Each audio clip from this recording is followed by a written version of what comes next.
sensor análogo-digital, ¿ya? Amplifica la señal y la digitaliza.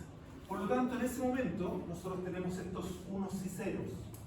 En ese momento, nosotros empezamos a hablar de raw data, ¿ya? Lo que veíamos ya. Las raw data son estos números binarios, estos unos y ceros, ¿bien?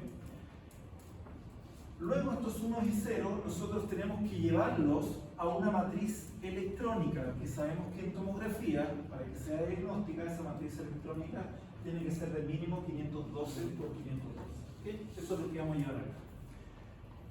Y finalmente, lo que nosotros vemos en la imagen es cómo esa información llevada a una matriz electrónica, nosotros la podemos visualizar en una pantalla a través de tonalidades de grises. ¿Okay? Entonces, la gran duda en este momento, ¿cierto?, está cómo de estos unos y ceros nosotros vamos a llegar a tonalidades de grises, ¿ya? Y eso es lo que vamos a ver en esta primera parte. Entonces, tenemos que recordar, ¿cierto?, que si nosotros obtenemos, como en este esquema de acá, un haz que es divergente, ¿sí?, y nosotros por lo tanto irradiamos un sistema de detección de ese haz, el resultado de imagen de esto, ¿cierto?, va a ser una imagen borrosa, porque esto es mucha divergencia del haz, ¿ya? La divergencia del haz en el plano X no hay problema, pero la divergencia del haz en el plano Z es el que nos genera la borrosidad.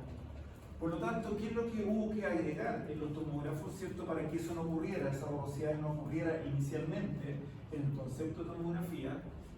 Agregar sistema de colimación, que de alguna forma restringe el haz en el plano Z. Recordemos que en los equipos monocorte, el espesor de corte está determinado por la abertura de esto, ¿se acuerdan? En cambio, en el equipo multicorte está determinado con cómo configuramos la matriz vectorial, ¿sí? Entonces, con esto nosotros podemos obtener un resultado más preciso para cada proyección. Para cada proyección. Esto que está acá, ¿cierto?, que es un ejemplo con 3 proyecciones, muy poco para tomografía, recordemos que tiene que ser mínimo 240 si usamos retroproyección. Lo que está diciendo es que del objeto de estudio, yo obtuve proyección en distintos ángulos y el resultado fue la proyección, ¿sí? Eso es lo que nos dice Radon. ¿Se acuerdan? Radon decía, si yo tengo muchas proyecciones, matemáticamente yo podría generar una imagen precisa del objeto, es decir, infinitas proyecciones. ¿Ya? Nosotros tenemos infinitas proyecciones. Luego estas proyecciones, nosotros las retroproyectamos, porque este es el objeto, la retroproyectamos, es decir, la hacemos converger hacia un punto y vamos, por lo tanto, mientras más convergencia, vamos a ir obteniendo resultados de esta imagen. Eso es lo que se conoce como retroproyección, que matemáticamente es Radon. ¿Se acuerdan? Tenemos Radon, tenemos Fourier. ¿Okay? Eso tiene que ir con la retroproyección.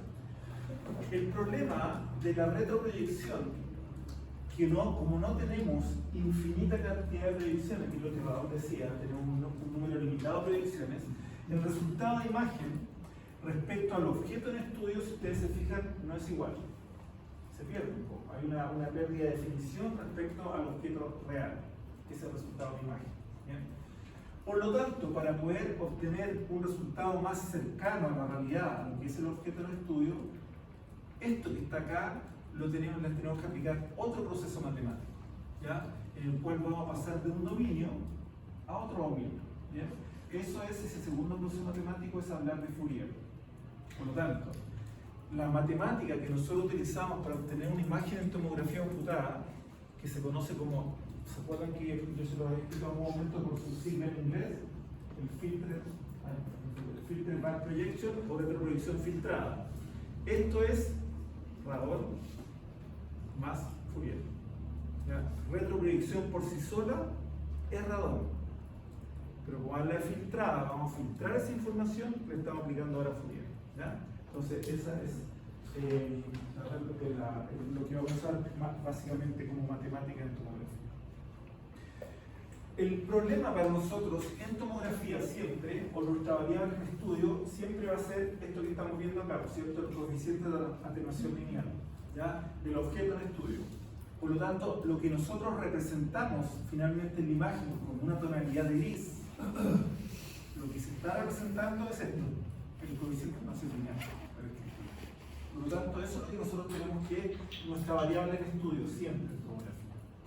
Si nosotros usamos esta fórmula acá, que ustedes conocen, ¿cierto? La ley de Lambertville, nosotros podríamos, por lo tanto, ¿cierto?, hacer un despeje de esto que está en forma exponencial, aplicando logaritmo natural y despejando el mu. ¿Ya?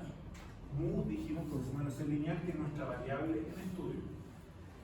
Si ustedes se fijan, esta es una proyección en este esquema, ¿cierto? En el fondo tenemos una proyección, una única energía, modo energético, en un objeto que es homogéneo. Esto no es la realidad, ¿cierto? Esto es un fantoma, un haz monoenergético. Si nosotros lo llevamos a un objeto no homogéneo y tiene distintas atenuaciones, que es lo que básicamente nosotros estudiamos en el cuerpo, ¿cierto? Nuestro cuerpo está formado por distintas atenuaciones. Obviamente tenemos que hacer una sumatoria de cada uno de los coeficientes de atenuación lineal por el grosor de cada uno de ellos, ¿cierto? Y después despejar uno por uno. Se nos empieza a complicar un poquito la matemática de eso, siendo un haz monocromático o monoenergético. Si además le sumamos que el objeto es no homogéneo y el haz que utilizamos en tomografía es polienergético o policromático, se nos agrega una nueva variable que tiene que ver con la energía del haz, ¿ya? Entonces hay varias variables que se nos están sumando para cada proyección. Matemáticamente, ¿cómo resolvemos eso?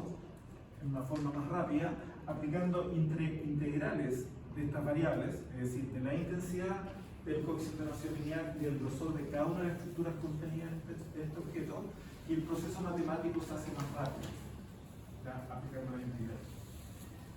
El proceso es más rápido que hacerlo en forma algebraica, ¿ya? Entonces, este es un método analítico, ¿ya? El método algebraico suma píxel por píxel. Como es un método algebraico, perdón, un método analítico, ¿cierto? Que es más rápido, pero es menos preciso, es que necesitamos mayor cantidad de proyecciones. ¿Se acuerdan que el mínimo eran 240 grados de proyección? ¿Ya? El método iterativo, que era algebraico, más preciso, necesitamos solamente 180 grados de proyección. Entonces, seguimos un poquito con el esquema, lo que estamos viendo. Esto que obtenemos acá, esta curva que aparece acá, como dice ahí, es un perfil de intensidad. ¿Ya?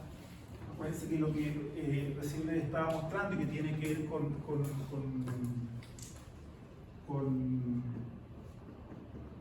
nuestra variable en estudio, ¿cierto? Tenemos que despejar este valor que está acá, que es el mu, ¿sí? Por lo tanto, si nosotros estudiamos solamente el perfil de intensidad para cada una de las proyecciones, es decir, la intensidad de fotones que está llegando al detector, no nos está hablando del coeficiente de atenuación de la estructura, nos está hablando solamente de la intensidad. Si nosotros queremos despejar esto que está acá, que dijimos que es nuestra variable, aplicamos el logaritmo natural, ¿cierto? Y por lo tanto podemos despejar y verlo por separado. Entonces, en esta curva de perfil de intensidad, que no nos importa, ¿ya? Tenemos que aplicarle el logaritmo natural y nuestra curva se transforma en una curva contraria, que va a ser perfil de atenuación, porque ahí estamos hablando de la atenuación, el coeficiente de atenuación lineal. Entonces, si Radon lo que decía matemáticamente es que la sumatoria de tanta cantidad de proyecciones, ¿cierto? Lo que decía Radon nos permite matemáticamente generar una imagen. Esa sumatoria de proyecciones es lo que se conoce como transformada de Radon. La transformada de Radon. ¿Bien? En este caso, estamos utilizando efectivamente para hacer esa sumatoria este perfil de intensidad. ¿Cuál es el perfil que estamos utilizando? Que es el que nos interesa. Y este es el contrario, el inverso. Por lo tanto, lo que nosotros utilizamos en retroproyección es el inverso de la transformada, no la transformada, porque estamos invirtiendo. ¿Okay? Entonces, ahí tenemos parte de por qué utilizamos, ¿cierto?, el inverso de la transformada o no la transformada. Bueno, los perfiles de atenuación entonces se explican por esto, ¿ya? Que ya se los decía anteriormente, que está explicado por la ley de Lambertville, ¿ya? Donde, como les dije, lo que nos interesa a nosotros es poder despejar el mu, ¿bien? Coeficiente de atenuación lineal. Entonces, por eso, si es exponencial, aplicamos el logaritmo natural. Matemáticamente esto nosotros lo podríamos aplicar de esta forma, muy fácil. ¿ya? Que en el fondo lo que nos está diciendo es que a la retroproyección para acá, acuérdense que esto es para cada proyección tenemos que tener por lo menos 240, eso para generar una imagen, ¿cierto? A la retroproyección nosotros, ¿cierto?, vamos a utilizar el inverso de la transformada de Radon para obtener la curva de perfil de atenuación. A eso nosotros le vamos a sumar el inverso de la transformada de Fourier, no la transformada de Fourier, el inverso de la transformada de Fourier. ¿Qué quiere decir el inverso de la transformada de Fourier? Vamos a pasar de un dominio, ¿cierto?, que es el dominio del espacio, al dominio de la frecuencia. ¿Ya? Eso es el inverso de la transformada de Fourier. ¿Ok? Cuando nosotros, en la imagen que le mostré de tórax, estábamos viendo ventana mediastínica y lo que queríamos darle énfasis es a la resolución de contraste, dijimos que para ver el pulmón no era solamente cambiar la ventana, sino que era ir a la raw data y mejorar la resolución espacial. En la raw data vamos a hacer una serie de cambios para mejorar la resolución espacial, ¿ya? Pero uno de los cambios que hacemos es esto. Es pasar de un dominio al otro, es decir, aplicarle una frecuencia que se llama una alta frecuencia, un filtro o kernel de alta frecuencia, y con eso nosotros mejoramos la resolución espacial. Viceversa, si nosotros estuviésemos viendo hueso, y en esa lesión ósea, que también es resolución espacial, ustedes vieran una masa en el tejido blando, tenemos que reconstruir la raw data ahora para ver tejido blando. Por lo tanto, mejorar la resolución de contraste. Ahí usamos un filtro de baja frecuencia. El aplicar esos filtros es, por lo tanto, pasar del dominio del espacio al dominio de la frecuencia. Y eso es el inverso de la transformada de Fourier. ¿Ok? Inverso. Si nosotros hablamos de la transformada de Fourier, entonces, bueno, ¿cuándo usamos la transformada de Fourier? Bueno, al revés, cuando teníamos que pasar del dominio de la frecuencia al dominio del espacio. Y en la práctica es cuando nosotros esa imagen que tenemos, que adquirimos, que está en dos planos, y está en un plano axial, por ejemplo, es decir, está en 2 dimensiones, la pasamos a 3 dimensiones. Cuando la pasamos a 3 dimensiones, estamos hablando entonces de la transformada de Fourier. Estamos pasando del dominio de la frecuencia ahora al dominio del espacio. ¿Okay? Entonces, esas son las matemáticas que nosotros vamos a utilizar si nos basamos en retroproyección filtrada.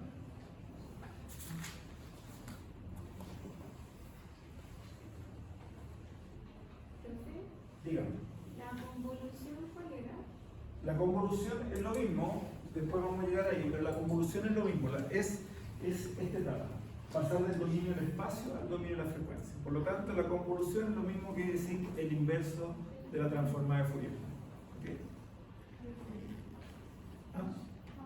De Fourier, ¿sí? Es pasar el inverso a la transformada de Fourier. Entonces, los algoritmos de reconstrucción que nosotros utilizamos en tomografía pueden ser retroproyección, acá dice filtrar o no filtrar. Tienen que tener en cuenta que siempre que hacemos un estudio de tomografía, siempre la imagen va a ir filtrada. No, yo no le puse ningún filtro, no le puse ningún algoritmo o ningún kernel, son todos sinónimos, filtro, algoritmo, kernel, depende del equipo con el que estén trabajando. El equipo, el protocolo que ustedes estén usando, siempre va a traer un kernel o algoritmo.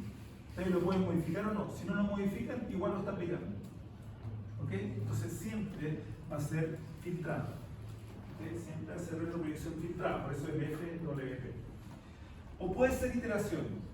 ¿Sí? Recordemos, retroproyección filtrada, matemáticamente, ¿cómo se explicaba? Retroproyección filtrada. El inverso Radon y el inverso Fourier. ¿Cierto? Perfecto. La reconstrucción de Fourier, o sea, la transformada de Fourier, no el inverso de transformada de Fourier. ¿Cuándo usamos transformada de Fourier? Ustedes, ¿cierto? Cuando hagan mañana en el laboratorio van a hacer reconstrucciones 3D en un momento y decir, uy, mágicamente, ¿qué pasó acá? Lo que estamos haciendo matemáticamente es que pasamos de ese dominio, del dominio de la frecuencia al dominio del espacio. ¿Ya? Bien, y el otro proceso, que es la iteración, ¿ya? Recuerden que los primeros equipos, los equipos de primera y segunda generación usaban iteración. ¿Se acuerdan qué características tenían esos equipos de primera y segunda generación? ¿Se acuerdan qué tipo es? Tenían movimiento, traslación, rotación, ¿cierto? ¿Y cuántos grados de proyecciones adquirían? 180, ¿cierto? Solamente 180 grados, ¿bien? Por lo tanto, si usaban 180, quiere decir que el modelo matemático utilizado era la iteración. ¿Qué es lo que hace la iteración? Es un método, a diferencia del otro que era analítico, que es analítico, aplicando integral y qué sé yo, ya utilizando estos dos métodos de Radon y Fourier. El método iterativo es un método algebraico, ¿ya? Es decir, suma píxel por píxel, proyección por proyección. ¿Okay? En los primeros equipos, donde las matrices electrónicas, ¿se acuerdan que eran 80 por 80, 160 por 160? La cantidad total de píxeles no era tan grande y el computador podía hacerlo. Cuando nos pasaba a matriz de 512 por 512, la sumatoria, todo eso, no es que el computador no lo pudiera hacer, pero se demoraba más. Por lo tanto, era inviable lo que se demoraba en reconstruir una imagen respecto a lo que se demoraba en adquirir los datos, ¿ya? Entonces, por eso se pasó un método más rápido que el método analítico. Pero en la actualidad, los procesadores, ¿cierto?, permiten efectivamente hacer cálculo algebraico tremendo, ¿cierto?, también en muy poco tiempo. Entonces, nuevamente, se está volviendo a la iteración. Entonces, la iteración es esto, ¿cierto? En el fondo, como les decía, sumar píxel por píxel, proyección por proyección. ¿Sí? Todas esas sumas es para obtener una imagen, ¿cierto? Estamos hablando de la suma de todo eso para obtener una imagen. ¿Por qué en esta suma no podemos utilizar más de, en realidad más que la de 180 grados, deberíamos hablar de 179 grados? ¿Ya? ¿Por qué no uso más proyecciones? ¿Qué pasará matemáticamente si uso más cantidad de proyecciones? ¿Qué podría pasar? Imagínense, yo sumo para acá, ¿cierto? Después de tener 180 grados, ¿cierto? Opuesto. ¿Qué pasaría con la suma del otro lado? Se anula. Entonces, por eso en el fondo tiene que ser hasta 179 grados, ¿ya? Porque es la suma, píxel por píxel, proyección por proyección. Obviamente, si tengo 180 grados de proyección, hice menos proyecciones, es menos preciso. No es menos preciso porque estoy sumando cada por píxel, ¿ya? Y es más rápido porque tengo menos grados de proyecciones y menos dosis de pasar, ¿ya?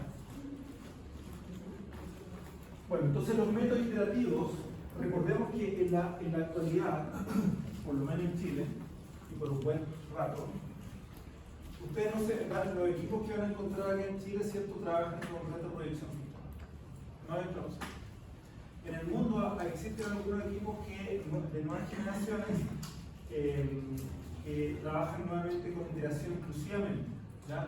Pero todavía es tecnología muy cara y no se justifica para lo que existe en el mercado, ¿ya? Entonces en Chile no hay ninguno que sea iteración directa. Lo que hay en Chile es retroproyección, que nosotros le podemos sumar iteración, ¿ya? Como postproceso. Entonces es esto que está acá. Lo que hacen los equipos híbridos en Chile, es decir, que tienen tanto retroproyección como iteración, siempre la imagen que ustedes van a tener va a estar con retroproyección filtrada, siempre, en esos equipos, ¿ya? Los que no son híbridos son retroproyección filtrada, se lo tenemos otra cosa, ¿ya? Van a ser con retroproyección filtrada. El resultado de imagen, por lo tanto, ¿qué va a hacer el computador? ¿Sí? Va a compararlo con un modelo que trae guardado para esa región del cuerpo, esa zona. Dice, el resultado de imagen que obtuve con retroproyección, o retroproyección filtrada mejor dicho, se parece a mi modelo guardado dentro del computador, se parece. Por lo tanto, no voy a photoshopearlo, por explicarlo de forma sencilla, ¿ya? No lo voy a photoshopear porque se parece a la imagen. En cambio, si la imagen, el resultado de imagen es muy distinto, sobre todo en cuanto a la cantidad de variación estadística o ruido o cuidado cuántico, al modelo que trae el equipo va a decir, voy a repetir un proceso matemático iterando ya tantas veces sea necesario hasta que el resultado de imagen sea este, o sea similar a este. ¿Ya? Esos son los equipos híbridos. Por lo tanto, en el resultado de imagen, ustedes, ¿cierto?, debiesen obtener que con estos equipos híbridos, que la primera imagen sea muy mala. ¿Ya? En el sentido de que eso quiere decir que al paciente le dieron muy baja dosis de radiación. Qué bueno por el paciente. La imagen muy mala, pero no importa. Ustedes van a repetir el proceso matemático hasta que la imagen se acerque al modelo que ustedes ven. Un photoshopeo, ¿ya? Pero la gracia de eso es que la dosis que le está entregando el paciente es muy mala. Es decir, si usted en un equipo híbrido, la imagen inicial con retroproyección filtrada les queda buena, es que están usando mal el equipo. Porque están irradiando de más paciente. ¿Ya? Esa es un poco la idea del equipo. Bueno, el método analítico de Fourier, como les decía, ¿cierto? Es un método analítico, acuérdense que es aplicar la frecuencia, pasar el dominio del espacio al dominio de la frecuencia. Y siempre, insisto, retroproyección filtrada siempre va a llevar esta etapa, como el inverso de la transformada de Fourier. La transformada de Raon, en cambio, ¿cierto? Lo que utiliza, ¿cierto? Es la sumatoria de proyecciones, ¿cierto? La sumatoria de proyecciones. Y nuestra variable de estudio, dijimos, es el coeficiente de atenuación lineal, por lo tanto es el perfil de atenuación y no el perfil de intensidad. Si hablamos de retroproyección filtrada, el concepto entonces de filter back projection, ahí está, ¿cierto? El concepto. Y si se fijan en el concepto, es lo que estábamos diciendo. Algoritmo de solo una interpolación unidimensional, la cual recompone los límites de la integración transformada de Fourier inversa, o sea, el inverso transformada de Fourier, sumado a la inversa de Raon. ¿Estamos claros por qué era la transformada inversa de Raon, ¿cierto? Porque pasábamos la curva de intensidad a la curva de atenuación. Y estamos claros por qué era la inversa de Fourier, o la inversa transformada de Fourier, porque estábamos pasando de un dominio, del dominio del espacio, al dominio de la frecuencia. ¿Okay? El pasar a un dominio de la frecuencia implica que el resultado que nosotros obtuvimos de la transformada o del inverso de la transformada de Raon, ¿se acuerdan cuál era? Cuando nosotros sumábamos muchas proyecciones o teníamos muchas proyecciones de un objeto, ¿cuál era el resultado de imagen de eso? ¿Recuerdan cómo era la imagen que se obtenía respecto al objeto? ¿Era similar o era media difusa? Cuando usábamos solamente retroproyección. Una imagen difusa, ¿cierto? Por lo tanto, el pasar de esa imagen difusa que está en el espacio a otro dominio, que es la frecuencia, ¿cierto? Nosotros estamos haciendo más definida la imagen. Esa es la función entonces de aplicarle Fourier, o el inverso Fourier, que el resultado de imagen, que con retroproyección por sí sola es distorsionada o difusa, se puede visualizar mejor. ¿Okay? Entonces, en el procesamiento de datos nosotros siempre en tomografía vamos a tener estas tres etapas. ¿Ya? La primera etapa tiene que ver con, como dice ahí, la calibración preprocesamiento. Esto implica que en la práctica bien hecha, ¿ya? Porque no siempre se hace esto, uno debiese hacer diariamente una calibración de aire. Diariamente, sobre todo cuando uno llegue en la mañana, ¿cierto? El equipo a veces está apagado, una calibración de aire, ya que es un proceso que dura entre 15 y 20 minutos según el equipo, en el cual nosotros vamos a irradiar con los distintos parámetros técnicos que tiene el equipo, vamos a irradiar, ¿cierto? O sea, los fotones van a llegar a los detectores, pero el gantry no va a tener nada, va a estar el aire solamente. Por lo tanto, lo que nosotros estamos diciendo al equipo es, mire, esto que usted está leyendo con estos distintos factores técnicos es aire. Y el aire, para nosotros tomografía, tiene una constante, que es menos 1000 UH, o menos 1000 unidades Gauss. Por lo tanto, el hacer este proceso de calibración diaria o preprocesamiento es para un concepto que se llama linealidad. ¿Ya? Es decir, para nuestra calidad de imagen, ¿cierto? Que es la linealidad, es decir, que el valor de UH que nosotros estamos midiendo en el objeto sea realmente el que corresponde al coeficiente de atenuación de la estructura. ¿Ok? ¿Sea realmente? ¿Ah? ¿Ese valor de UH sea realmente?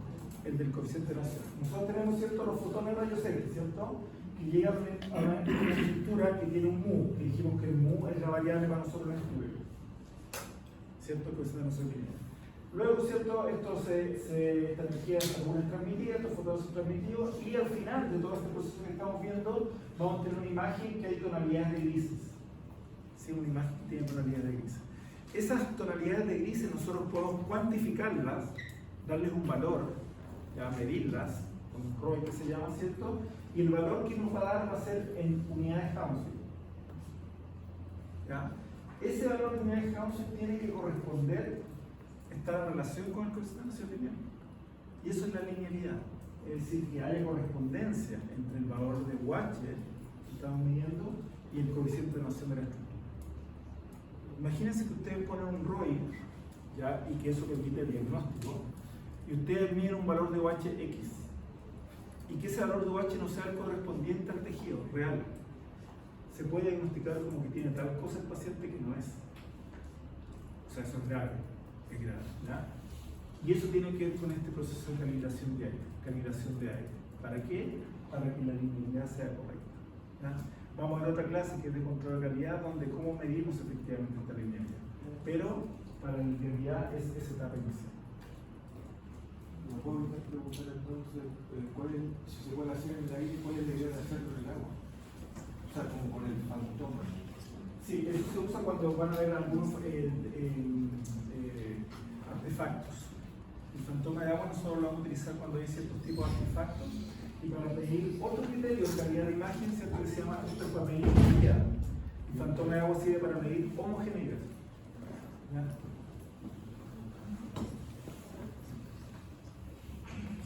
Bien, luego la siguiente etapa, como preguntaba hace un rato, es la etapa de convolución. La convolución corresponde al proceso matemático hablado recientemente de Fourier, o sea, aplicar el inverso de la transformada de Fourier, ¿ya? Y la retroproyección, ya dijimos, ¿cierto?, es el inverso de la transformada de Fourier. Por lo tanto, estas dos etapas van juntas en los equipos, ¿cierto?, que tienen la retroproyección.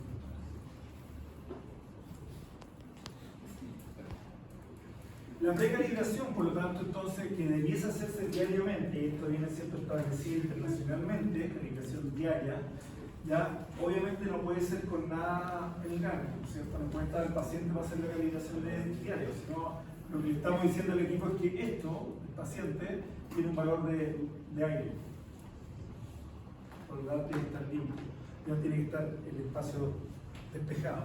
Y otra cosa importante, imagínense que en la ventana donde llegan los fotones de rayos X, ¿cierto? El gantry, el Mylar que se llama, que es de Mylar, haya sangre o haya contraste que haya quedado ahí cristalizado. Va a leer, ¿cierto? Le estamos diciendo, esto que usted está leyendo es aire, pero la ventana tiene este otro elemento y por lo tanto va a reconocer ese elemento como que fuera aire. La linealidad se perdió. Por lo tanto, cuando hacemos eso, tenemos que asegurarnos de que esta ventana por la cual pasan los fotones esté limpia, si no limpiarla, ¿ya? Para hacer este proceso de activación. Bueno, en la etapa convolución, retroproyección, que es, insisto, retroproyección filtrada, es la sumatoria de estas dos matemáticas. Si nosotros proyectamos, hacemos retroproyección de varias de estas proyecciones, del objeto que está ahí. Ahí está el objeto, ¿cierto? Apretar la pantalla. Del objeto que está ahí, ¿cierto? Hacemos varias proyecciones, una proyección, varias proyecciones. El resultado final, después de muchas proyecciones, va a ser esta imagen, que va a ser distinto al objeto que está contenido dentro, que es más circular. Si en cambio nosotros a la retroproyección le aplicamos convolución, es decir, le aplicamos Fourier, después de tantas proyecciones, el resultado va a ser más similar al objeto que estamos estudiando. Si lo vemos con curva y con imágenes, vemos efectivamente la primera imagen solamente con retroproyección, es decir, con radón. ¿Ya? Ahí está el objeto en estudio, dentro del fantoma se ve difuso. ¿Ya? Y la curva de perfil de atenuación vemos que también es como difuso. Si le aplicamos Fourier, el inverso de la transformada de Fourier, es decir, retroproyección filtrada, el resultado de imagen va a ser mucho más preciso. ¿Ya? Entonces, la idea, ¿cierto?, de aplicar el inverso de la transformada de Fourier, es decir, filtrar esta imagen retroproyectada, es que el resultado de imagen sea mucho más definido en función de lo que queremos visualizar. La retroproyección, ¿cierto?, va a estar asociada, ¿cierto?, a estas tonalidades. Acuérdense que nosotros vemos tonalidades de grises, ¿cierto?, en la imagen. Y por lo tanto, muchas retroproyecciones van a permitir ir formando o definiendo en la imagen el objeto que está estudiando. El sinograma, a su vez, esto que está acá, tiene que ver efectivamente con estas retroproyecciones. Y tiene que ver básicamente con lo primero que vimos nosotros. ¿Qué pasaba con la información, cierto, que llegaba a los detectores, con estos fotones de rayos X que llegan a los detectores? Se transforma en una señal lumínica, ¿cierto? ¿Y luego qué pasa con esa señal lumínica? Se transforma en una señal eléctrica, ¿cierto? Y que nosotros amplificamos con el LAS. Por lo tanto, en ese momento, que tenemos datos digitalizados, tenemos estos 1 y 0 que decía. ¿Sí? Entonces, esos 1 y 0, números binarios, nosotros no los vemos. ¿Sí? Pero la representación gráfica de los números binarios es esto que está acá. Esto se conoce como sinograma. ¿Ya? El sinograma, si ustedes se fijan ahí, en realidad no nos sirve de mucho. En realidad no está mostrando una imagen, es solamente una representación gráfica de 1 y 0. Pero la importancia que tiene el sinograma tiene que ver con que aparecen esas como líneas así, ¿cierto? Como así. Por lo tanto, la información que es vertical está asociada dentro del sinograma a las proyecciones. ¿Okay? Y la información horizontal que aparece en el sinograma está referida al detector que está captando esas proyecciones. ¿Okay? Entonces, imagínense que este detector que está acá ya está fallando y por lo tanto nos genera una señal ahí, una señal incorrecta, ¿cierto? Dentro de todo esto que está acá. ¿Cómo se va a representar esa imagen? Ese detector, ¿cierto? Ahí no entregaba información. Estas proyecciones, acuérdense, es una proyección, ¿cierto? Tenemos muchas proyecciones. Por lo tanto, ¿cómo se veían en 360 grados proyecciones? Esa se veía como una cosa así. Artefacto en anillo. ¿Ok? Porque es ese detector que al verlo en todas las proyecciones se vio circular. Todas esas zonas sin información. ¿Ok? Entonces, el sinograma nos sirve para determinar, ¿cuál detector, que nos indica, ¿cierto?, es el que está con falla? ¿Okay? En el caso de que haya que cambiar el nombre. ¿Okay? Entonces, esa es la importancia del sinograma. También está un poco la definición del sinograma que ya les estaba hablando. El resultado que nosotros tenemos, ¿cierto? Entonces, el resultado de imagen que nosotros obtenemos está asociado efectivamente a que estos unos y ceros, ¿cierto? 1 y 0, ¿cierto? Se transformó, ¿cierto? Finalmente en una señal que son tonalidades de grises, ¿cierto? El resultado de imagen. Tantas proyecciones mínimas, los 40, van a ser necesarias para generar un resultado de imagen. ¿Okay? Entonces, ¿cuánta es la cantidad mínima, dijimos, de imágenes para retroproyectar? ¿Grados de proyecciones? 240, se estaba hablando de retroproyección. Por eso esto que está acá está mal, ¿cierto? 180 es para iteración, ¿cierto? 179. En retroproyección mínimo son 140. 240, 360 o 490. La borrosidad que se genera, ¿cierto? Entonces de imágenes. Fíjense cómo, para una cantidad en un fantoma de proyecciones, obviamente mientras más proyecciones me acerco más a cómo es el objeto en estudio. Pero una imagen sin convolución versus una imagen con convolución. Con el filtro matemático que están utilizando, por el proceso de Fourier. ¿Ya? Entonces, en el proceso Fourier, fíjense lo que pasa con esta representación de 1 y 0. El sinograma, estas líneas difusas, y el sinograma acá, líneas un poco más definidas. Entonces, va a depender de qué es lo que quieren ver ustedes en imagen. Volvemos a la imagen anterior del tórax. Si quieren ver tejido blando, resolución de contraste. Si quieren ver otro tejido como pulmón, resolución espacial. ¿Okay? La resolución esta resolución de contraste, resolución espacial, está en una relación directa al filtro o Kernel que nosotros vamos a utilizar. ¿Ya? Entonces, existen filtros de alta frecuencia. Si nosotros tenemos, por ejemplo, Esa es la atenuación de la información que tenemos de un corte. ¿Ya? Esta es la atenuación. Si nosotros esto lo multiplicamos matemáticamente por este filtro, ¿ya? Y lo multiplicamos por un filtro de baja frecuencia, el resultado va a ser, por lo tanto, una imagen con una amplitud menor que la original. Si la amplitud es menor, la variación estadística presente ahí va a ser menor. La amplitud es menor. Y si hay menos variación estadística, hay menos ruido. Por lo tanto, un filtro de baja frecuencia me genera una imagen con menos ruido y por lo tanto mejor resolución de contraste. ¿Okay? En cambio, si este mismo perfil del objeto nosotros lo multiplicamos por un filtro de mayor amplitud, filtro de alta frecuencia, el resultado, ¿cierto?, va a ser una imagen con una amplitud mayor. Va a haber mayor variación estadística, más ruido, se afecta la resolución de contraste, pero al haber una mayor amplitud hay una mejor definición, una mejor resolución espacial. ¿Bien? Entonces, cada vez que ustedes quieran ver resolución espacial, ustedes tienen que usar un filtro de alta frecuencia. Cada vez que ustedes quieran una mejor resolución de contraste, usan un filtro de baja frecuencia. Y el filtro estándar que aparece ahí es cuando el filtro tiene la misma amplitud, la misma altura que este perfil que tenemos originalmente. O sea, no cambia la altura, ¿ya? Pero igual se define mejor porque estamos aplicando el filtro. En algunos equipos, como aparece ahí abajo, viene más fácil, ¿ya? Dice, por ejemplo, filtro soft, suave, suaviza la imagen. Por lo tanto, ese sería un filtro de alta o baja frecuencia si suaviza la imagen. Acuérdense que el filtro tiene que ver con el ruido presente, la variación estadística, ¿cierto? Y por supuesto dijimos que si tenemos una disminución del ruido, ¿sí? Y hay una disminución de la amplitud, por lo tanto, ¿cierto?, disminución del ruido y resolución de contraste. Entonces, un filtro suave es un filtro de baja frecuencia, ¿ya? Un filtro de hueso o un filtro más hueso, ¿ya?, son filtros de mayor frecuencia.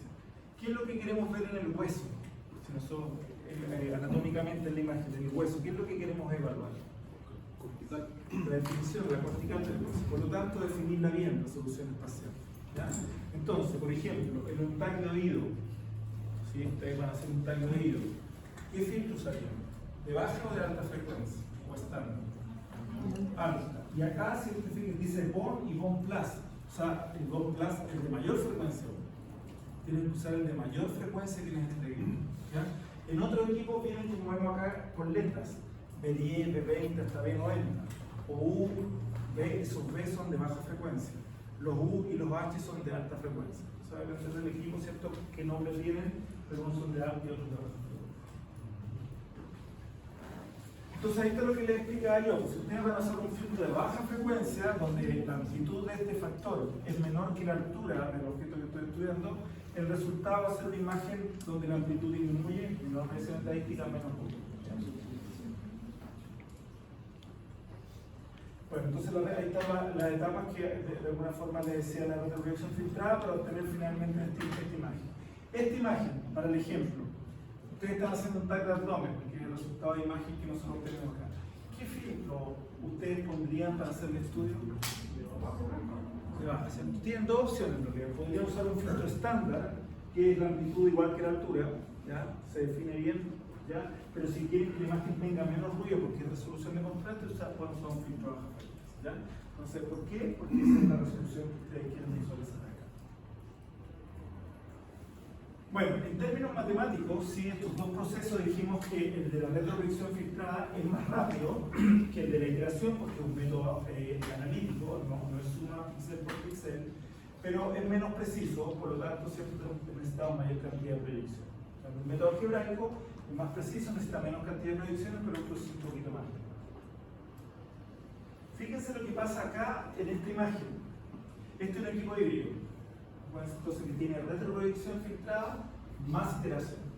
Fíjense el resultado inicial de imagen con retroproyección filtrada, filter back projection, ahí dice, ¿cierto? ¿Qué les parece el resultado de imagen?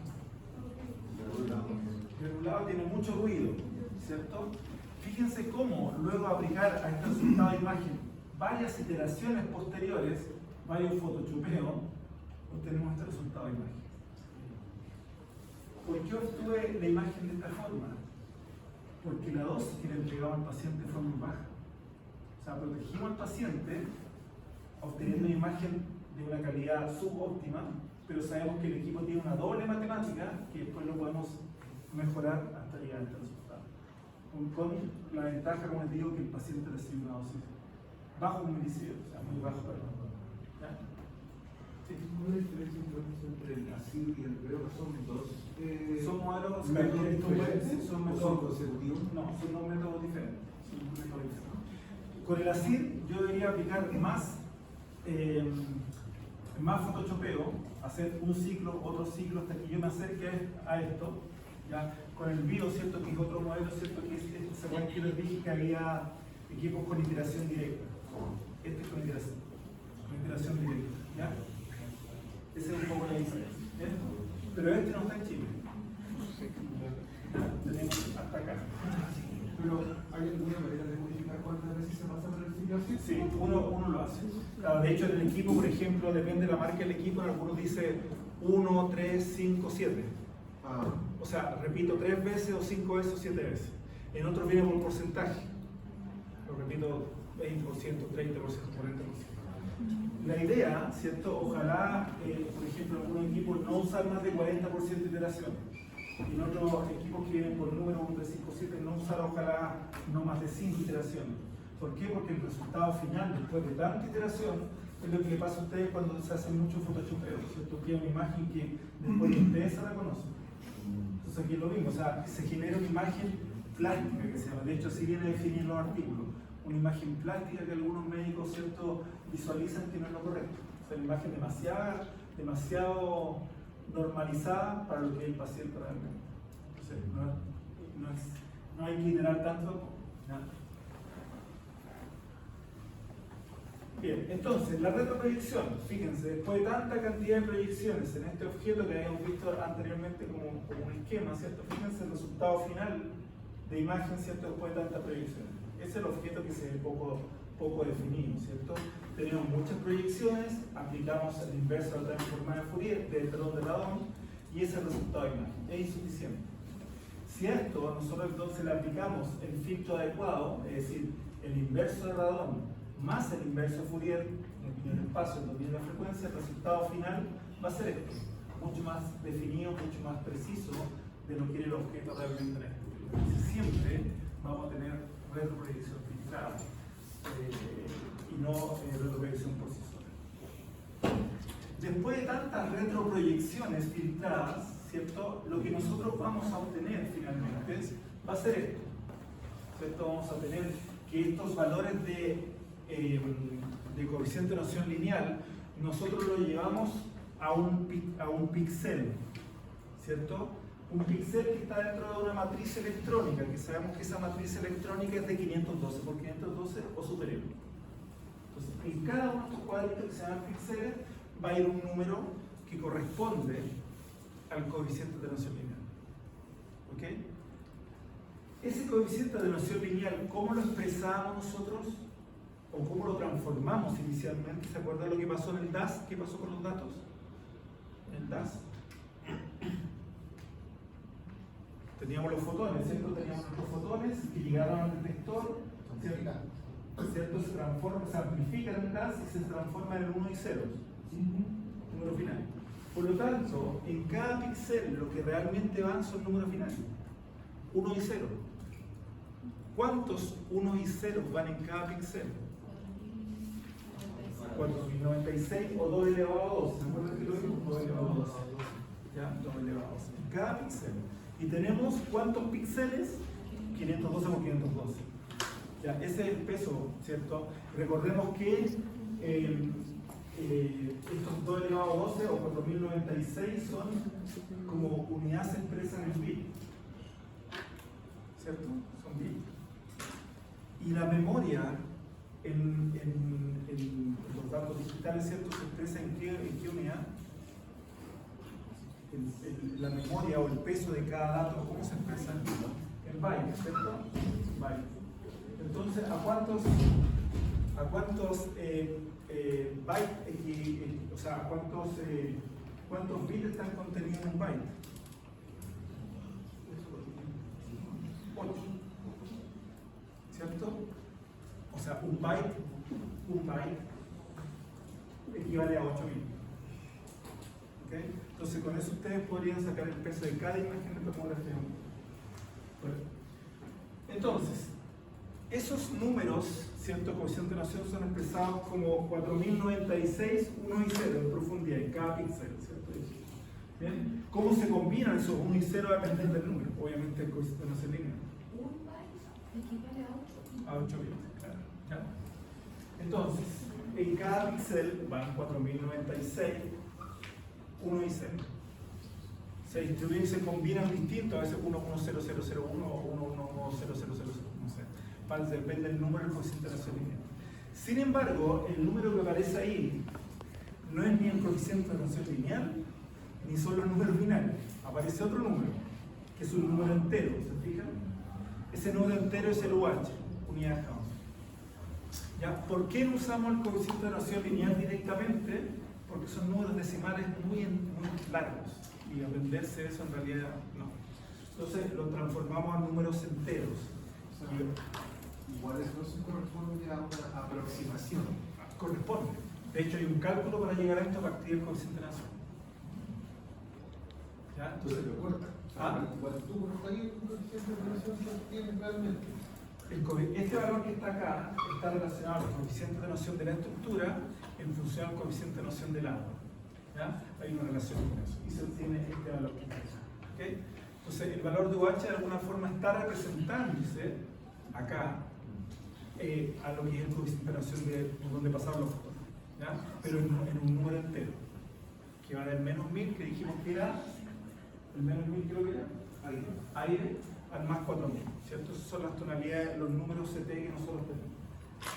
Entonces nosotros podríamos ver en esta matriz que es de 512 por 512, para no tenerla, ¿ya? Pero podemos ver aquí las estructuras que están contenidas, o el tipo de tejido presente acá, ¿cierto? Aquí vemos que hay agua, aquí vemos que hay contraste, ¿ya? Etcétera. ¿Ya? Pero es medio difícil interpretarlo así, ¿cierto?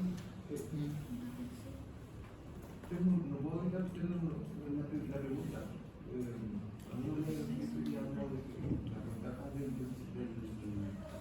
CP dual, la consecuencia de energía, en el fondo va a ser poder identificar mejor la estructura mediante su cambio, mediante su coeficiente de atenuación. Pero el coeficiente de atenuación de por sí, en el proceso de filtrado de la imagen, sufre un recorte para transformarse en unidad de Gauss. Vamos a ver después cómo es la fórmula finalmente. Por eso yo me imagino que esa mejora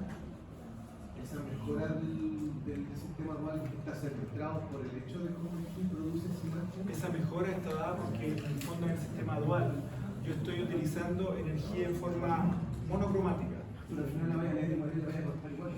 Claro, pero acuérdense que la forma de obtener el mu, ¿se acuerdan? Matemáticamente está dada por distintas variables. Y la variable que a nosotros nos interesa es el mu. Pero si eso nosotros le sumamos, por ejemplo, distintas intensidades dadas por la energía en los rayos X, son más variables, ¿cierto? Que de alguna forma estamos leyendo y hace que el resultado de imagen sea como una imagen promediada. Si esa variable de energía es una, hablando de un equipo monoenergético, ya esa variable la sacamos. Y solamente estamos variando el mu, evaluando el mu y el profesor que tenemos. Sí, pero me refiero al hecho de que tú no cortes las variaciones hasta que la opción es en 5.000 unidades, va de menos 1000 a 4.000, ¿cierto? Eso no hace que se pierda cierta información del coeficiente de atenuación, si el coeficiente de atenuación tiene como, o está creado para que no se corte hasta un punto donde se pueda ver o no. Es que son las estructuras que de alguna forma nosotros podemos visualizar por separado en tomografía. Cuando yo conozco el coeficiente de atenuación como del aire, conozco el coeficiente de atenuación de otro tipo de tejido, pero entre el menos 1000 y el menos 100, que es la grasa, son estas tonalidades que nosotros no sabemos efectivamente a qué corresponde como tejido específico. Eso. Entonces esos rangos en el fondo, nosotros manejamos rango de un valor dual, no un OH así preciso para ver. ¿Ya? Bien, entonces esta es la imagen que obtenemos finalmente después de que esos números de unidades Council, los números CT o unidades Council, ¿cierto? Que son lo mismo, lo transformamos en tonalidades de grises. ¿Ya? Lo que estamos viendo acá es estructuras que van del negro al blanco, ¿ya? Y nosotros podemos visualizar. ¿Bien? Lo que sí, si ustedes se fijan la atención, acá pueden ver esto que es hueso y esto que es contraste, ya a nivel de las intestinales, y se ven de blancos similares, visualmente. ¿Se parece? ¿Bien? Pero si yo pongo, eso es visual, si yo pongo un ROI, que es un circulito que se llama región de interés, acá en el hueso, y yo pongo un círculo acá, como región de interés, esa región de interés nos va a dar un valor de UH, promedio, contenido dentro de ese círculo. ¿Okay? Y nos va a dar que esto va a tener un valor cercano a 1000, porque es hueso, y esto va a tener un valor cercano a 300 UH. O sea, es muy distinto, pero lo vemos blanco por las ventanas que están utilizando. ¿Se acuerdan que eso lo conversamos en alguna clase? Sí. Gracias a eso puede diferenciar el tejido. Gracias a eso podemos diferenciar los tejidos que queremos. ¿Ya? ¿Se acuerdan lo que era el ancho y el nivel de ventana? ¿Sí? ¿Se acuerdan que lo conversamos? Bien, eso lo pasamos también. El píxel, ¿cierto? Entonces tiene contenido, tiene asignado un número que es un valor UH. ¿Sí? Si el píxel, acuérdense que el píxel está dado, es una estructura que tiene un área, y esta estructura está dada por un plano X y un plano Y. ¿Quién determina el tamaño del píxel? ¿Se acuerdan? La matriz y el campo. ¿Cuál campo? ¿Explorado o desplegado? Desplegado, ¿cierto? El que desplegamos, ¿cierto? Ese define. Entonces, el default partido por el tamaño de la matriz, ¿cierto? El tamaño del píxel. Y cuando hablamos de voxel, ¿qué información le estamos agregando? Porque el píxel es XY. Estamos agregando el Z, ¿cierto? Y el Z, ¿qué es lo que es? ¿Qué parámetro es? El espesor de corte, ¿cierto? Eso en el fondo ahí tenemos un voxel. ¿Se acuerdan entonces? Porque aparecía en la prueba. ¿Cuándo hablamos de un voxel isotrópico? Las dimensiones son las mismas, ¿cierto? Por lo tanto, el espesor de corte tiene que ser el mismo que el tamaño del píxel. ¿Sí?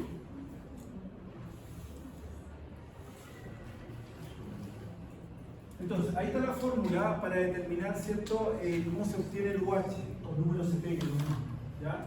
Está dado por el coeficiente de noción de la estructura, el coeficiente de noción del agua dividido por el del agua por 1000. Bien, con eso obtenemos el valor de UH del coeficiente de noción que estamos estudiando.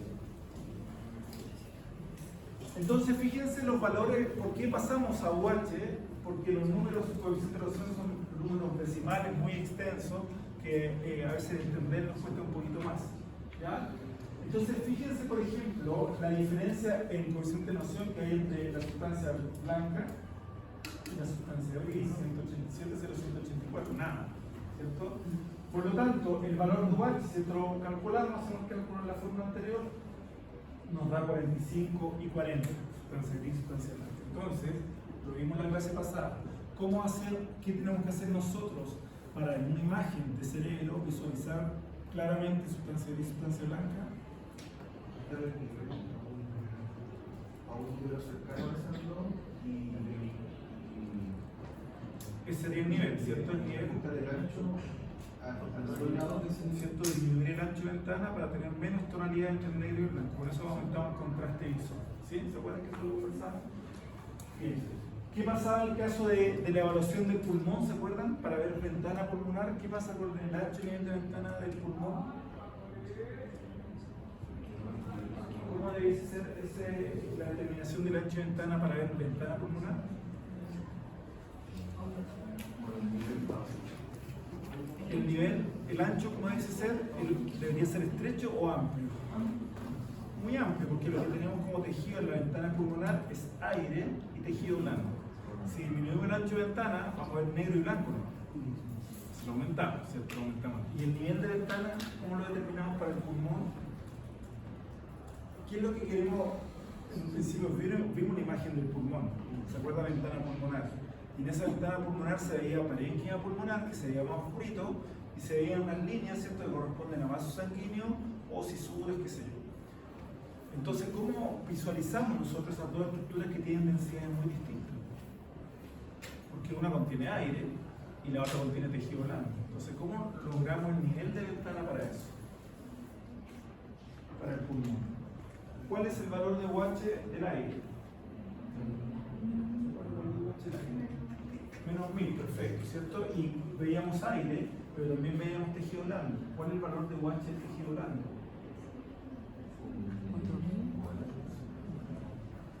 Vean músculo, por ejemplo, tejido blando. ¿Ya? Entre 40 y 50. ¿Ya? Por lo tanto, el nivel está entre menos 1000 y 50. El promedio de ambos. Por eso que el nivel es menos 500, menos 600, menos 700. ¿Ya? Está determinado por qué es lo que nosotros queremos hacer. Bueno, el pixel y el box ya lo hemos conversado, así que esto lo pasamos rapidito. ¿Ya? Y esto también lo hablamos ya que eran los números CP, que van del menos 1000 al más 4000, ¿cierto? Entonces, la imagen que nosotros obtenemos finalmente es una imagen que estaba por tonalidad de gris, que lo conversamos en la clase pasada, así que por eso lo paso más rapidito. Y que esta escala de grises nosotros la determinamos a través del ancho y el de ventana. Entonces, ancho de ventana, esto lo insisto, lo estoy pasando rápido porque ya lo conversamos en la clase pasada. Ancho de ventana está determinando en la imagen el brillo o el contraste visual. Contraste, ¿cierto? Y el nivel determina el brillo. Ojo, contraste visual es distinto a la resolución de contraste. ¿Ya? El contraste visual es, ustedes muy bien explicaron recién, disminuir las tonalidades de gris en negro o blanco y la imagen se ve más contrastada. ¿Cierto? Y eso es visual. Pero la resolución de contraste es poder diferenciar tejidos en función de que la imagen tenga menos ruido. ¿Se acuerdan? Y dijimos que uno de los parámetros que modificamos para que hubiese menos ruido, ¿cuál era? Uno de los recortes y qué otra cosa más? Filtro bajo frecuencia. Entonces, nivel de ventana, ancho de ventana, ya lo vimos en la clase pasada y ahora lo conversamos, así que lo pasamos para. Claro, ese ejemplo, ¿cierto? Que lo conversamos en la clase pasada también, ¿sí se acuerdan? ¿Sí? Brillo y contraste, ¿cierto? Fíjense cómo al disminuir el ancho de ventana, ¿cierto? La imagen se ve más, visualmente se ve más contrastada, tengo menos tonalidades del negro atrás. Y viceversa, ¿cierto? Si aumentamos el ancho de ventana, la imagen tiene más tonalidades, pierde contraste visual, pero me permite diferenciar si hay alguna, no sé, lesión en la pared vascular. Esto también lo conversamos la semana pasada. Scan field of view y display field of view. ¿Qué es lo que era el scan field of view? ¿Cierto? ¿Cuánto detectó el dióxido en el plano X? ¿Cuánto de láser va a ser divergente en el plano X? ¿Sí? Por lo tanto, ¿cuánto más o menos puede variar el paciente en ese plano X? Y el display field of view es como esa información la desplegamos en nuestra matriz electrónica, ¿cierto? Y por lo tanto la visualizamos en la pantalla. ¿Bien? ¿El display field of view podría ser igual que el scan field of view? Sí. ¿Mayor? No, ¿cierto? Esto también lo vimos, tamaño píxel, ¿se acuerdan? Display field of view partido del tamaño de la matriz. Por lo tanto, en la resolución espacial, que nosotros vamos a ver, por ejemplo, para el pulmón, parámetro de resolución espacial, un parámetro, ¿cierto?, es un display field of view pequeño, porque hace que el tamaño del píxel sea más pequeño. Un tamaño de matriz electrónica ojalá más grande, cuando el equipo lo permita, hay algunos que tienen fija 500, ¿ya? Un filtro de alta frecuencia, un espesor de 45. Son parámetros que mejoran la resolución espacial. Esto también lo conversamos, píxel y voxel, ¿cierto? Cuando hablamos de isotrópico, de la isotropía que les pregunté en la prueba, ya muy bien me dijeron recién.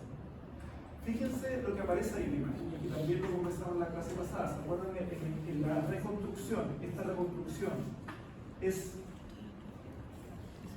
post-proceso de raw data o de image data. Image data, recuerden que dijimos que el MPR es image data. O sea, el pixel o el voxel lo deformamos geométricamente. Matemáticamente lo cambiamos de posición.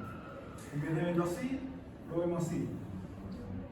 Si ese voxel no es un cubo perfecto, obviamente al cambiarlo de posición se va a ver distinto. ¿Ya? Y vemos cómo efectivamente acá la calidad de la imagen se degrada. Y vemos estos artefactos que se llaman artefactos en escalera. ¿Ya? Artefactos que se producen porque el voxel es anisotrópico. Fíjense el mismo resultado de imagen cuando esto se vuelve isotrópico, es decir, X, Y y Z, que es este que está acá, es el mismo. ¿Fíjense la diferencia? ¿Ya? En el fondo lo que yo tengo son mayor cantidad de imágenes para que al manipular la image data esta reconstrucción en otro plano se vea mejor. ¿Por qué ocurrió eso? Porque el voxel está más isotrópico. Por eso porque los cortes son más finos. ¿Ya? Cortes más finos. Bien, respecto a esto entonces, teniendo en cuenta cómo visualizar estas estructuras, estas distintas regiones, es que la calidad de imagen en tomografía computada para nosotros es fundamental. Y lo conversamos recién. En algunos casos lo que a nosotros nos interesa es mejorar la resolución de contraste. En otros casos nos interesa mejorar la resolución espacial. Hay una tercera resolución que es muy importante, pero que nosotros no la vamos a otorgar hasta más adelante, que es la resolución temporal. ¿Ya? Que es la ventana de tiempo que nosotros damos. Entonces, los parámetros de calidad de imagen son estos que están acá, ¿cierto? ¿Qué era la linealidad? ¿Cierto? Esta conservación, como dicen por ahí, ¿cierto? Y la correspondencia del UH respecto al coeficiente de nación de la estructura, ¿cierto? Linealidad. La uniformidad se refiere que si yo, también como criterio de calidad, que si yo irradio una estructura homogénea, y yo mido con este rollo, puede ser rollo de región de interés, un circulito su valor de UH, si yo midiera la imagen acá arriba, acá o acá, ¿cómo debería ser ese valor de UH?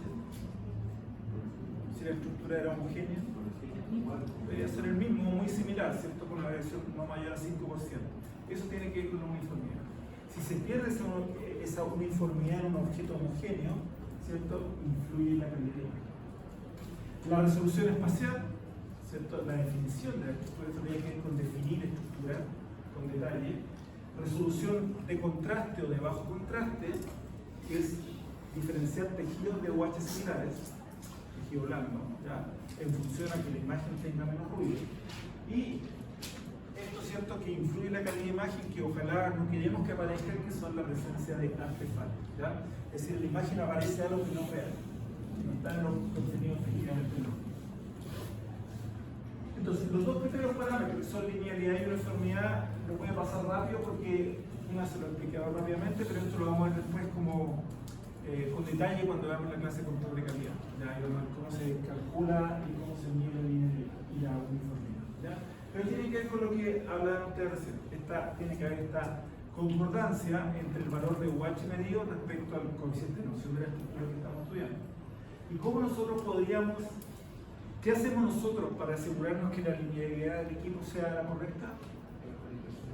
La calibración diaria de aire, ¿cierto? Usamos el aire como referencia. Y estos son fantomas, como les digo, esto lo vamos a ver en la clase de control de calidad, cómo nosotros podemos de alguna forma corroborar la linealidad del sistema. La uniformidad, que es esta habilidad para ver que la constancia de los números UH en un objeto homogéneo, nosotros lo vemos con este fantoma, ¿cierto? Este es un fantoma de agua, y ahí nosotros podemos evaluar, ¿cierto? Si yo pongo un ROI en distintas partes del fantoma, el valor de UH contenido debería ser el mismo, o similar, para hablar uniforme, ¿ya? Entonces también eso lo evaluamos con un control de calidad. La resolución espacial o de alto contraste es lo mismo, ¿no? Resolución espacial o de alto contraste, ¿cierto? Tiene que ver con esto, con la capacidad de distinguir objetos pequeños bien claros, bien definidos. Entonces, ¿qué tipo de estudios o estructura anatómica ustedes quisieran mejorar la resolución espacial? Ya hacia Turca para ver la parte ósea, pero el tejido blando se pierde, entonces ahí es una combinación. ¿Qué otra cosa más? Senos paranasales, ¿cierto? Oído, ¿qué más? Pulmón, dijimos, porque el pulmón lo definir bien. Todo lo que sea cortical de hueso, también, ¿cierto? Es resolución espacial. ¿Ya? Entonces ahí es donde le vamos a dar énfasis a eso. Y esta resolución espacial, ¿cierto? Fíjense ustedes ahí, nosotros la podemos medir en líneas pares por centímetro. ¿Se acuerdan las líneas pares por centímetro que le hablamos? No lo hablamos. No. Esto que está acá son patrones de barras. Cuando ustedes están cotizando un equipo y ustedes quieren comparar un equipo en cuanto a resolución espacial, siempre van a venir expresados de esta forma, líneas pares por centímetro. ¿Ok? ¿Qué quiere decir eso? Que el patrón de barras que aparece allá van a ser un elemento metálico que nosotros podemos ir más denso y un espacio. Y después el otro elemento radio par. ¿Sí? Entonces, una línea par se refiere al elemento metálico más el espacio que tiene el mismo diámetro, el mismo ancho. Eso es una línea par. ¿Okay? Entonces, si yo visualizo una barra metálica y el espacio contenido entre esa y la otra, eso es una línea par, son dos objetos contenidos. Entonces, por ejemplo, si yo digo que mi sistema tiene 12 líneas pares por centímetro, quiere decir que yo soy capaz de visualizar 24 objetos en ese centímetro. Son 12 líneas pares. La barra metálica y el espacio, hay dos cosas que veo. Ya 12 líneas pares por centímetro. Entonces, con eso ustedes pueden obtener el tamaño mínimo de objeto que podrían resolver. O sea, en este caso sería 1 dividido en 24. Es el tamaño mínimo de objeto que ustedes podrían tener como resolución. ¿Okay? Entonces se expresa así. Y obviamente, mientras mayor cantidad de líneas pares, mejor resolución. Y fíjense el resultado de imagen acá del oído. Ustedes muy bien me decían resolución espacial. ¿Cómo defino claramente las estructuras del oído respecto a esta imagen de acá? ¿Sí? Eso es resolución espacial. ¿Cómo logro mejor resolución espacial? ¿De qué ustedes me pueden ayudar? Ya lo hemos conversado.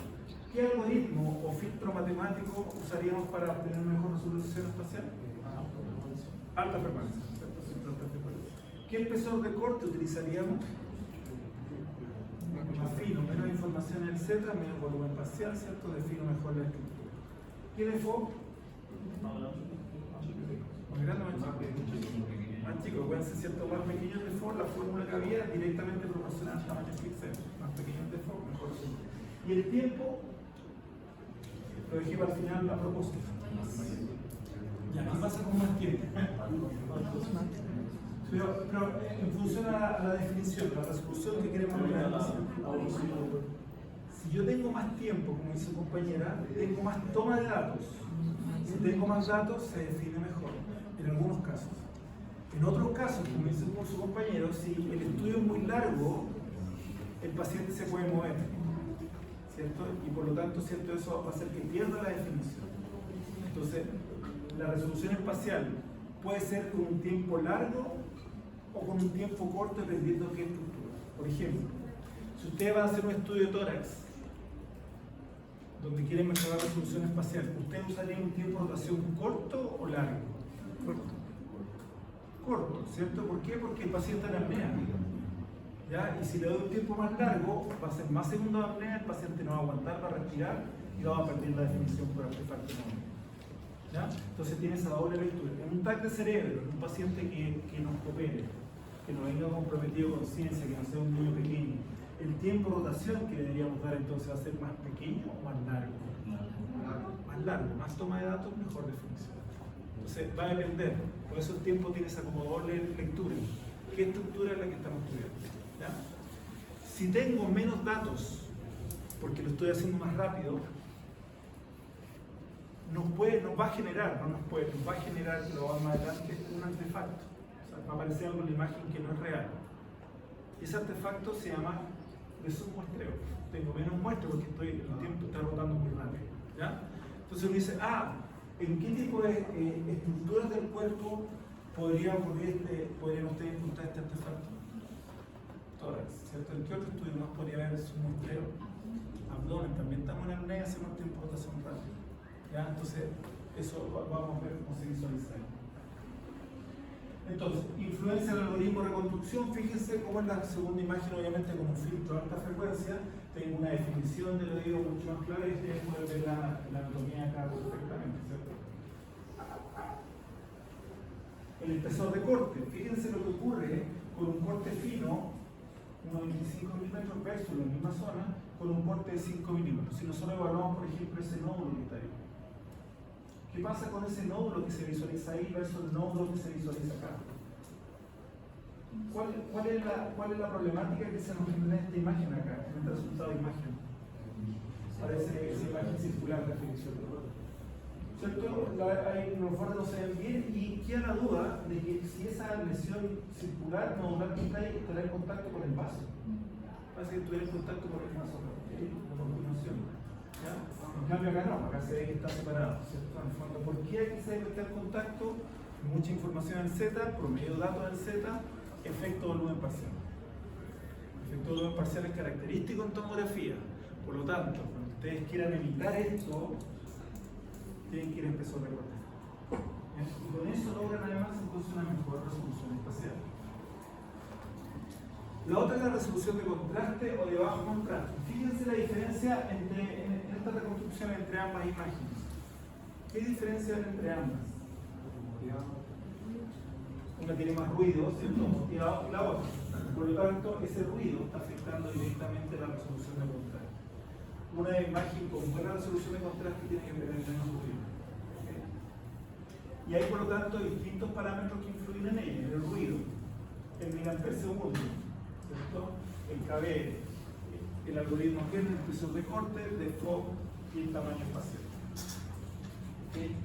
¿Cómo influye el miliamper segundo en el ruido? O el miliamper si lo vemos por separado. Si tenemos mayor miliamperaje o mayor miliamper segundo, ¿cierto? Vamos a tener menos ruido en la imagen, ¿cierto? Pero vamos a tener más dosis para el paciente, ¿cierto? ¿Cuál es la influencia del algoritmo o Kern para que la imagen tenga menos ruido? O sea, para mejorar la resolución de contraste. Espesor de corte, ¿cómo debe ser el espesor de corte para que la imagen tenga menos ruido? Más grueso, ¿cierto? Si es más grueso, están llegando más fotones finalmente en la trayectoria y hay menos variación estadística. Entonces, menos ruido, mejor resolución de contraste. El de Fogg, si el tamaño del Fogg es más chico, definimos más la estructura; si definimos más, va a haber más ruido, mejor resolución espacial, pero peor resolución de contraste. Es al revés. Siempre es lo que mejora uno, empeora el otro. Entonces, por acá decían recién, silla turca, ¿se acuerdan? Y por ahí dijeron que usar filtro de alta frecuencia. ¿Sí? Pero para la silla turca tenemos que usar los dos filtros. Porque uno evaluamos el hueso, la silla turca, pero también tenemos que evaluar la glándula que está contenida ahí por la hipófisis. ¿Ya? Entonces tenemos que hacerlo con ambos, y modificar los parámetros que se puedan modificar. Influencia entonces el algoritmo, fíjense, un estudio de cavidades perinasales y un estudio de órbitas. Son la misma región de estudio, ¿cierto? Pero lo que queremos evaluar son cosas distintas. Las cavidades queremos evaluar la pared de las cavidades, su mucosa, y ver el espacio, si hay aire o no hay aire, para ver si hay sinusito o lo que sea. Por lo tanto, el estudio de cavidades perinasales, en la resolución que nosotros debiésemos lograr, debiese ser, o darle más énfasis, sería la resolución espacial o a la de contraste, para las cavidades perinasales. Si queremos hablar hueso y el espacio que está lleno normalmente de aire o de secreciones cuando no es normal. Entonces, entre el hueso y el aire, y entre el hueso y las secreciones, ¿hay diferencia de UH? Hay diferencia. Por lo tanto, no me interesa mejorar la resolución de contraste, porque los UH son muy distintos.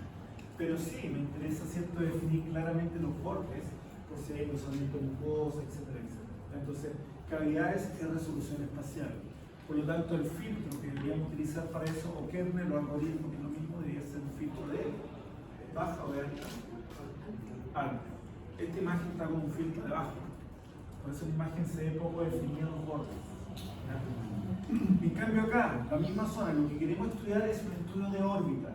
¿Ya? Por lo tanto, queremos evaluar el tejido blando presente dentro de la órbita. Si es tejido blando, ¿qué resolución queremos enfatizar? De contraste, ¿cierto? Y por lo tanto sería un filtro de alta o baja frecuencia.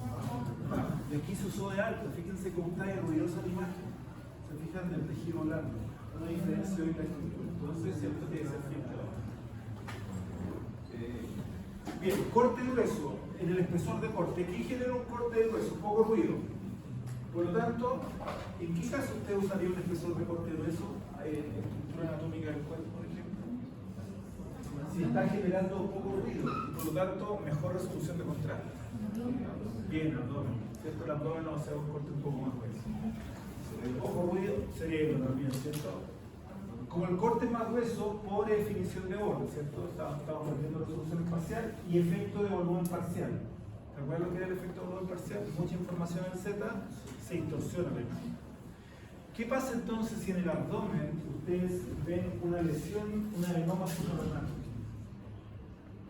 Un adenoma, ¿cierto? En esta glándula chiquitita que es la suprarrenal. ¿Cómo podrían lograr una mejor definición?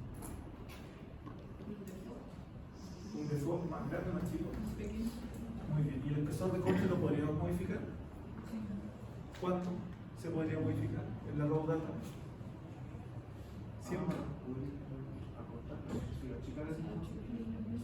El espesor de corte, ¿cierto? Pero el espesor de corte lo achicaríamos ¿cómo? Haciendo una nueva irradiación al paciente con un corte más fino. Ya, para que eso lo podamos hacer en la reconstrucción, ¿qué características tiene que tener nuestro equipo? Puede ser en cualquier equipo eso. Esa modificación del espesor de corte en la raw data.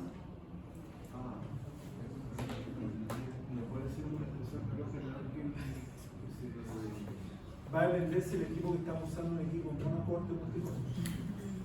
Monocorte no se puede modificar el espesor de corte porque estaba por la abertura del coordinador. En el otro estaba por la matriz vectorial, cómo la configuramos. Se puede empezar ahí si podríamos modificar. Corte fino, mejor definición de borde, mejor resolución espacial. No hay volumen parcial, pero sí hay alto ruido. ¿Cierto? Corte más fino, menos fotones intermitentes del vector. Entonces ahí está la definición de cuándo ustedes van a usar un corte grueso o cuándo van a usar un corte fino.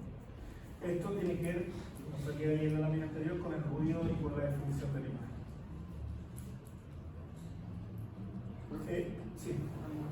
Sí, termino esto y para confirmar después que nos quede la otra clase. ¿Bien? Vamos a ver esto finalmente, lo último de lo que es la calidad de imagen que tiene que ver con los artefactos. ¿Ya? Los artefactos, ¿ya?, que influyen negativamente en la imagen es lo que aparece en una imagen, pero que no está en el objeto realmente. Por lo tanto, ¿qué es lo que nosotros estamos viendo del objeto? Del objeto del estudio, ¿cuál es nuestra variable de estudio? ¿Se acuerdan cuál es la variable que nosotros matemáticamente despejamos? Coeficiente de relación lineal. ¿Y qué es lo que nosotros medimos en la imagen como valor? La unidad de cada UH. Entonces, el artefacto es la discrepancia entre el valor de UH medido y el coeficiente de relación del objeto. O sea, vemos algo en la imagen que no está en el objeto. Eso es básicamente. ¿Ya? Entonces, el artefacto puede ser por tiempo también, ¿cierto? Por espesor de corte, por características del paciente y por germinación. Ahí está la discrepancia, ¿cierto?, entre el número CD o UH y el coeficiente de relación de la estructura. Entonces, aquí aparecen algunos artefactos muy frecuentes, como es el artefacto de endurecimiento de la radiación. ¿Ya? Este artefacto, como dice su nombre, ¿cierto?, está dado porque estos fotones de rayos X, ¿cierto?, tienen distinta energía, ¿ya?, es policromático, y una vez que interactúa con un UH, algunos de esos fotones pueden ser absorbidos. Si estos fotones de rayos X se encuentran con una atenuación mayor, con una concentración mayor, más fotones de menor energía van a ser absorbidos y solamente van a pasar los fotones de mayor energía. Por eso se llama de artefacto de endurecimiento el haz. Se endurece el haz, solamente pasan los fotones de mayor energía. Entonces van a haber ciertas estructuras cada vez que ustedes tengan, como acá, una estructura de mayor densidad respecto al tejido vecino, muy distinto, vamos a tener endurecimiento del haz. ¿Ya? Aquí el hueso es muy denso, hueso petroso. Por lo tanto, aquí hacen muy marcado el artefacto en fosa posterior y eso se llama artefacto de Hounsfield. Es el endurecimiento del haz, pero le pusimos un nombre específico porque ocurre en fosa posterior. Artefacto de Hounsfield. ¿Ya? Es por el endurecimiento. ¿Dónde más podrían tener un artefacto de endurecimiento, por ejemplo? Ya, las caderas. ¿Dónde más? En el hombro podría haber también, ¿cierto? El metal. ¿Podría generar artefacto de endurecimiento? No. ¿Menos o más marcado que este?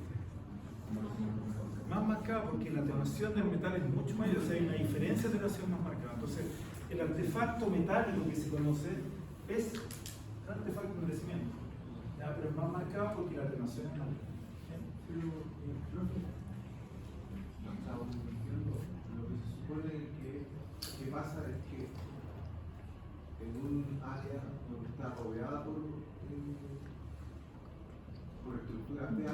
H,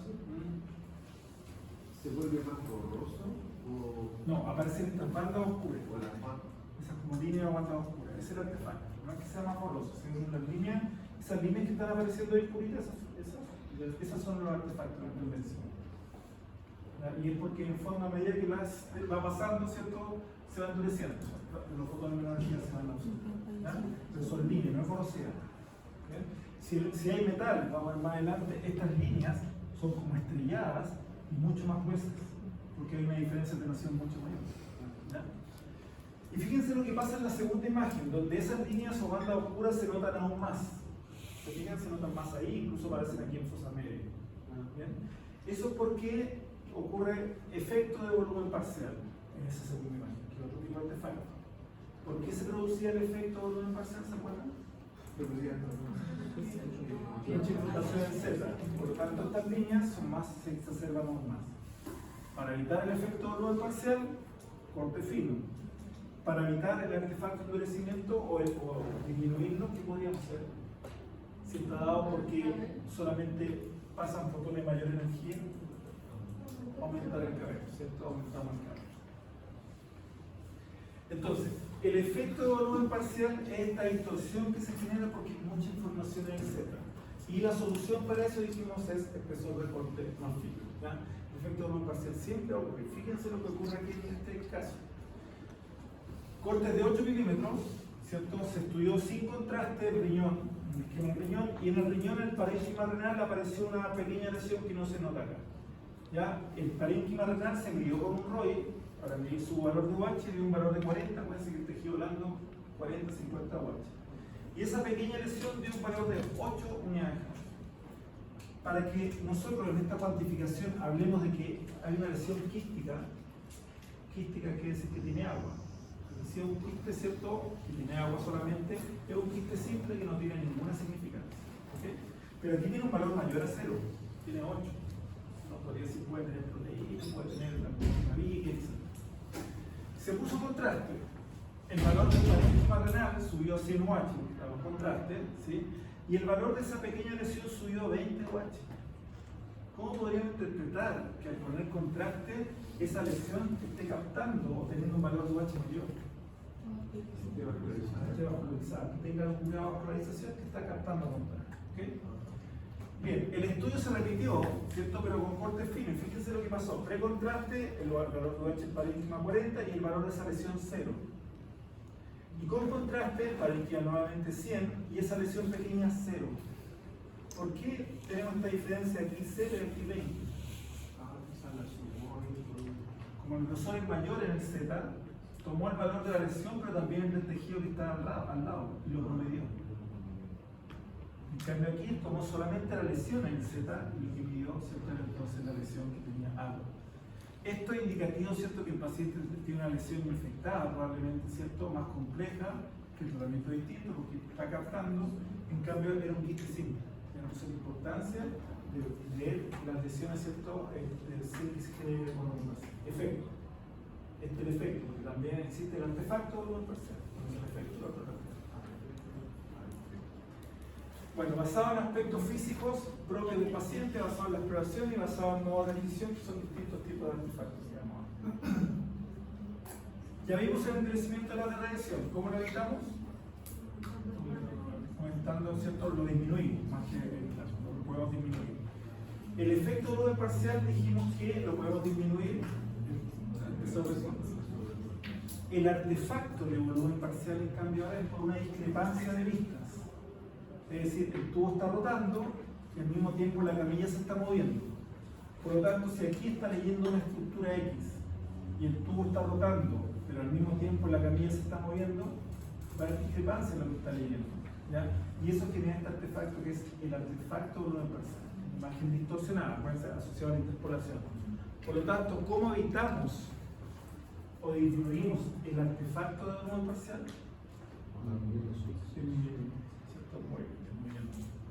Photon starvation. El photon starvation es un artefacto que se produce cuando la cantidad de miliamperes utilizado en una proyección X fue insuficiente. ¿Ya? Acuérdense que existe una herramienta, ¿se acuerdan que yo les hablé en un momento de la modulación de corriente? Cuando usábamos los fotoprogramas, tener los diámetros. Entonces, a medida que el tubo gira, se va a encontrar con distintos diámetros, el diámetro mayor debería entregar más corriente. El diámetro mayor. Si nosotros en ese modulador programamos que la corriente máxima no fuera tan alta, para el diámetro mayor vamos a tener insuficiente cantidad de fotones, ¿ya? Solamente para el diámetro mayor. Y por lo tanto va a aparecer una línea marcada solamente en el diámetro mayor. Eso se conoce como photon starvation. Por lo tanto, ¿cómo evitamos el photon starvation? Aumentando el límite superior de tirante de ¿cierto? En el módulo. Y el submuestreo lo hablamos recién. ¿Qué es lo que era el submuestreo o aliasing, que es lo mismo? ¿Qué es lo que era el submuestreo? ¿Se acuerdan la rotación del tubo? Que nosotros en algunos casos hacíamos que el tiempo de rotación del tubo fuera más rápido porque el paciente estaba en apnea, para evitar la porosidad, ¿cierto? Porque el paciente se movía. Como gira más rápido, tengo menos muestras y por lo tanto se genera este artefacto submuestreo. Por lo tanto, ¿cómo evitamos el submuestreo? ¿Cómo evitaríamos el submuestreo? El pitch tiene que ver con el artefacto no parcial. El espesor de corte tiene que ver con el efecto no parcial. Con el tiempo de rotación, ¿cierto? El tiempo de rotación, ¿sí? Tendríamos que tener un tiempo de rotación más largo. ¿Y de qué otra forma podríamos tener más muestras? Porque es un muestreo, más muestras. Aparte del tiempo de rotación más largo. Con mayor cantidad de proyecciones. ¿Se acuerdan que tenemos el parcel scan, el total scan, el all scan? Bueno, tipos de artefactos de endurecimiento tenemos, por ejemplo, el cubic. Para que me expliquen ustedes, ¿cierto? Va a ser más fácil la explicación del cubic. ¿Cuál es la característica del endurecimiento, del artefacto de endurecimiento de gas? ¿Se acuerdan qué característica tenía? ¿Cómo se ve el tiempo?